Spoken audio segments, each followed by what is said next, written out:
There is an indefinable, mysterious power that pervades everything. I feel it, though I do not see it. It is this unseen power which makes itself felt and yet defies all proof, because it is so unlike all that I perceive through my senses. It transcends the senses, but it is possible to reason out the existence of God to a limited extent. Even in ordinary affairs, we know that people do not know who rules or why and how he rules, and yet they know that there is a power that certainly rules. In my tour last year in Mysore, I met many poor villagers, and I found upon inquiry that they did not know who ruled Mysore.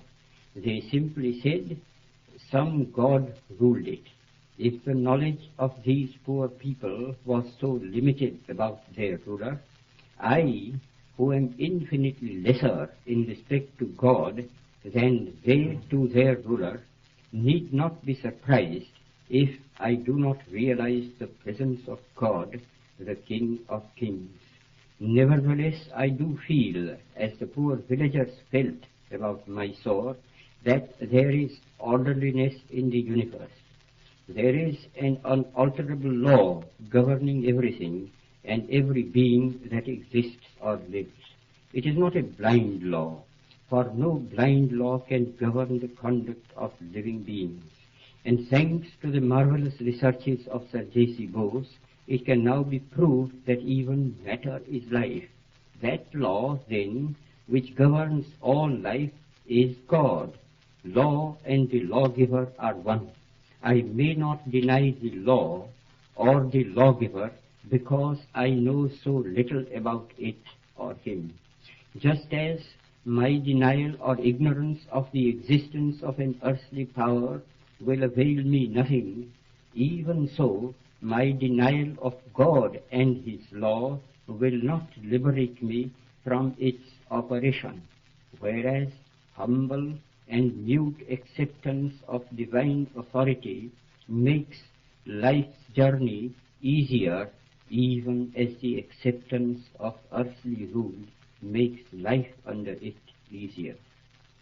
I do dimly perceive that whilst everything around me is ever changing, ever dying, there is underlying all that change a living power that is changeless, that holds all together, that creates, dissolves, and recreates. That informing power or spirit is God, and since nothing else that I see merely through the senses can or will persist, he alone is. And is this power benevolent or malevolent? I see it as purely benevolent, for I can see that in the midst of death, life persists. In the midst of untruth, truth persists. In the midst of darkness, light persists. Hence I gather that God is life, truth, light. He is love. He is the supreme good. But he is no God who merely satisfies the intellect, if he ever does. God, to be God, must rule the heart and transform it.